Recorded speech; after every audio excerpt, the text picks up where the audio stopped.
Hey everyone, thanks for joining me on the Healthy Brain Podcast. I'm your host, Heather, and today we're going to be talking about how to eliminate brain fog by stopping these 10 things. These are all things that I have personally done, and I've coached many of my clients on doing. And because my clients start working with me, some because they feel like they're in a fog, they lack energy, lack focus, they're unmotivated.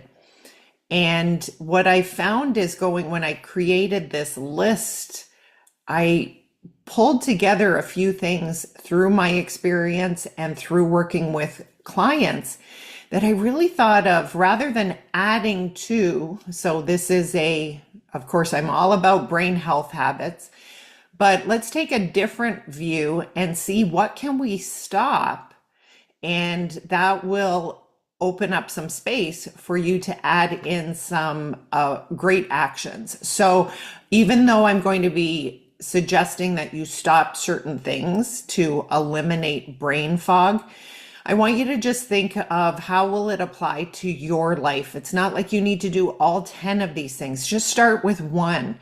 And you want to really see, is it making a difference in my clarity, in my energy? And before we get started though, I wanted to invite you to my next free class. It's called Love Your Brain. It will be online and it's on Monday, February 10th at 7 p.m. Eastern. You can find the link in the show notes or in the description box. And what I'll be doing in this class is sharing why we need to focus on brain health, why it influences all areas of our health and our life. I'll introduce 5 principles of optimizing brain health. I'll link them to the 6 pillars of brain health. I'll explain the brain science of each of the 6 pillars and why they're important. And I'll also give you strategies that you can take right now or right at that class and implement. So be sure to sign up. And if you have any questions, you can email us at heathercolwichwellness@gmail.com. Let's get into this podcast. All right. So the first thing to eliminate brain fog by stopping these 10 things. So the first thing is, and this is not, of course, in any particular order of priority. I'm just in and out of different areas of health. So what you'll hear in the 10 things, it's not just going to be drink more water or something health related in body, physical health, but it's also your emotional health and also how you're interacting with other people. Okay, so that's just a little bit of background. First thing to stop doing is stop sleeping in. Yes. When we can create more structure in our day, that means a consistent bedtime, a consistent wake up time, creating even, of course, I love my morning routine, evening routine.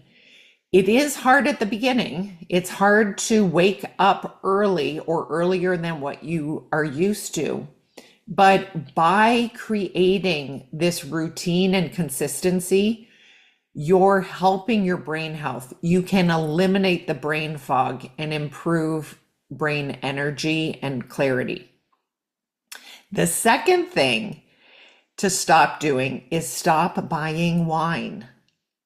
And we can actually say stop buying alcohol. For me specifically, quite a few years ago, I decided to stop buying wine. And actually, I don't buy it at the grocery store or wherever, unless I'm on vacation or there's a special, like if it's Thanksgiving or Christmas. I have just gotten in the habit of stopping the purchase of alcohol and wine. Now we do have alcohol. I think we have some bottles of liquor in the house. For me, though, many years ago, it was that open bottle of wine or the bottle of wine that was there that I could say, oh, I'll have a glass of wine. I've had such a hard day. I'm going to have a glass of wine. Now, for me at that point, I was at the beginning of my health journey and it wasn't serving me. And right now I notice as I'm in menopause, it does not do well. Alcohol, I just don't metabolize alcohol very well. I know there's this journey of some people where they're eliminating it totally. Well, I would encourage you to look at it more in how is it helping my brain function? And for me, I didn't really like the low energy because I know it was spiking my blood sugar. I just didn't like, and I don't like, now I love the taste. Of course, I like wine. I really like the taste of wine, but not frequently. Okay. And it's within when I find it appropriate. So if you want to improve your brain health, eliminate brain fog, consider stop buying alcohol and stop keeping it in the house. Because when I first started, that's what I had to do. Now I've had a bottle of wine in my cupboard for a while and I'm not looking at opening it up. But when you're in this beginning stages, it's just better. It's like potato chips. I don't buy potato chips because I like them and I'll eat them. So, and no, I don't want to minimize, of course, it can be challenging for some people. So just consider this of, just not putting the wine in the basket. And think of your brain health and the brain fog. And think of the brain clarity that you will gain from it. The third thing to stop doing to eliminate brain fog is to stop binge watching TV. This is really challenging nowadays because way back when we didn't have the Netflix and the Amazon Prime and all of those streaming where they just put all the episodes. I really wish that they would put one episode out each week instead of all together. So I just noticed, and I know talking with my clients, is that they get into this numbing binge watching state and then they don't feel like doing much. Their brain fog takes over. So consider mindless TV, and I'd throw in there endless scrolling as well. Have maybe a digital detox. Do a digital detox. I do have a podcast about how to start in different levels of digital detox. Take a listen to that, and that may help. Again, because we want to give our brain as much advantage to work efficiently and to work in its highest capacity. So there are times when you may need this time on the couch to binge watch, to watch maybe multiple shows on a weekend, but don't make it a regular practice, and just realize that it's not enhancing your brain function overall. Now, the fourth is stopping snacking after dinner. And I'm not going to really get into intermittent fasting, but let's say you have 12 hours between dinner and breakfast.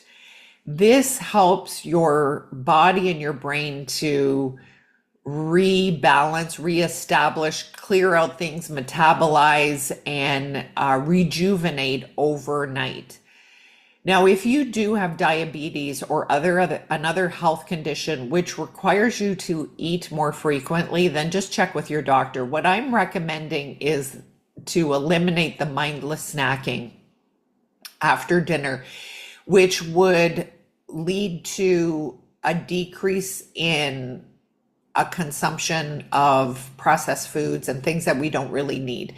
So again, it's a case by case, and if you're looking at brain health, there are certain studies that have shown that intermittent fasting can be helpful for brain health, but for some people who have certain neurogenic conditions, it just depends on you and your metabolism. But if you stop snacking after dinner, a lot of times, like think of it, what are you snacking on? I know myself, when I want to snack, it's grab some crackers or grab a handful of something else that maybe a dessert. It's not helping my body to recover. It's not really super nourishing. That's a lot different than having an apple with almond butter, or maybe a yogurt, a Greek yogurt with blueberries. That is a different type of snacking. But if you think of, well, what am I snacking on? Can I eliminate snacking after dinner? And will that improve my brain clarity? Will it eliminate that taxing on the brain and the body? Because every time you take in food, your body has to metabolize it and break it down. And we want to give our body and brain enough of a break. And that's what that 12 to 16 hours of intermittent fasting is. I'm not recommending that everybody do intermittent fasting, but just consider it. Maybe this is something that you want to play around with. Again, if you do have some medical conditions, check with your doctor. Number 5 is stop scheduling every hour of the day. And I know part of my coaching is time management, productivity, but what I find is that many of my clients overschedule. They back to back to back meetings, work, kids events. They don't take time during the day to just check in.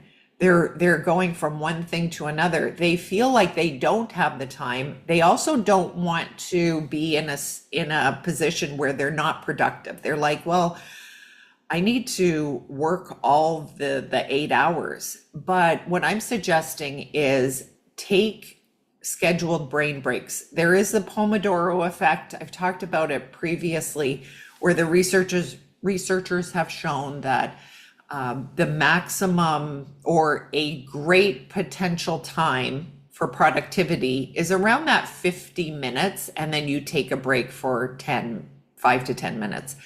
That's sort of a summary of it. It just depends, in my experience, because I've worked with so many different types of levels of memory deficits with my clients and patients. Some people need less time to focus, so they only can do 10 minutes of focused work, and then they need 10 minutes of a break. But a normal brain, meaning one that hasn't had any trauma or any disorder, can usually focus for 50 minutes, but then take a break for 10 minutes. So think about your day, and you can do a time audit. You can take a look at your schedule. And if you're back to back, like when I schedule my clients, I always have like a 10 to 15 minute break to get up, stretch, but I don't usually do more than 3 clients back to back, even with a little bit of a break, because I find I like to have a little bit more of a break. I used to really just gung ho and go through it, but I was exhausted, and I found I couldn't, I wasn't as productive. I had a lot of brain fog. When I incorporated this, where I stopped scheduling every hour of the day, and when I added in these brain breaks, it really, really helped. Number 6 is stop people pleasing. Again, it's back to brain energy. If you're spending so much time worrying about what people think and say about you, and again, me, this is how I can sometimes fall back into it. But with the coaching tools that I coach my clients on, I use myself, I notice I'm more aware of, I am rehashing a conversation that I had with someone. It's using up so much energy. So it results in brain fog. We need to work on releasing people pleasing. I help my clients with this. I work on it myself. I stop listening to others. I listen to myself, taking responsibility. All right, water break. Let's everybody take a little sip of water. All right, now 7. We have 7, 8, 9, 10. 7, stop drinking caffeine in the afternoon.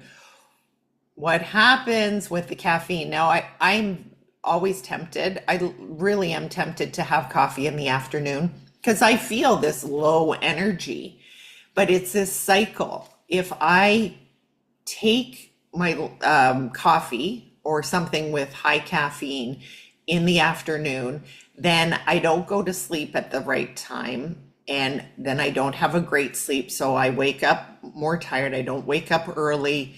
And it's this vicious cycle. So I want you to really look at how does your body react to what you're drinking. Caffeine, coffee, maybe it's an energy drink, maybe it's soda.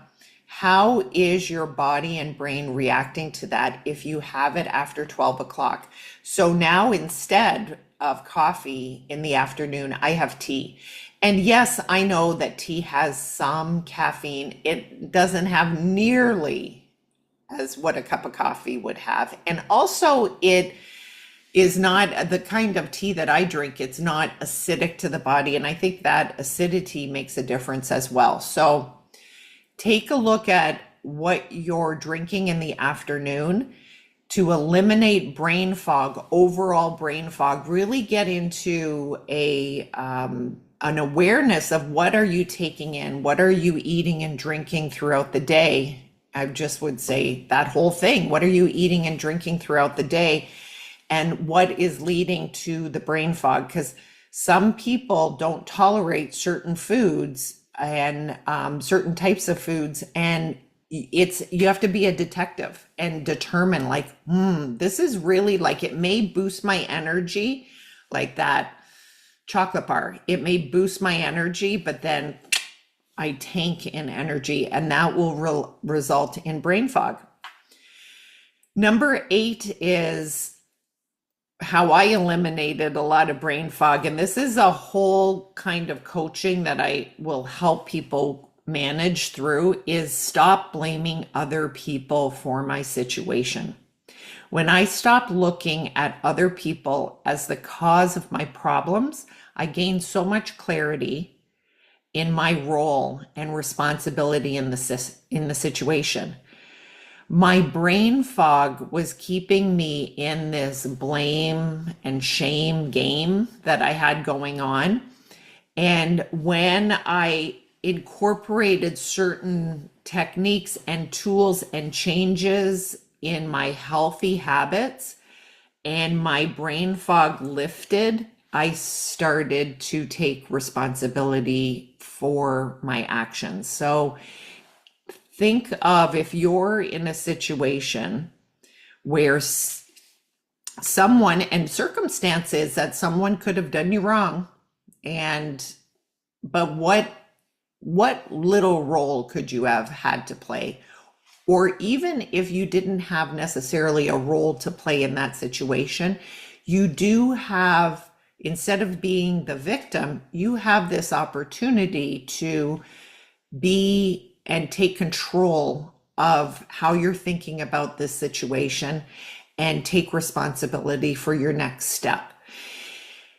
When we stay in the blame and shame game, we stay in this brain fog, numbing kind of I'm stuck energy. And we want to get out of that. We want to get into I can do things, I can change my life, I can improve my life, and this is how I'm going to do it. So again, I work with my clients on many of these things. So if any of these are resonating with you, make sure that you you of course can join the Love Your Brain class, the webinar class.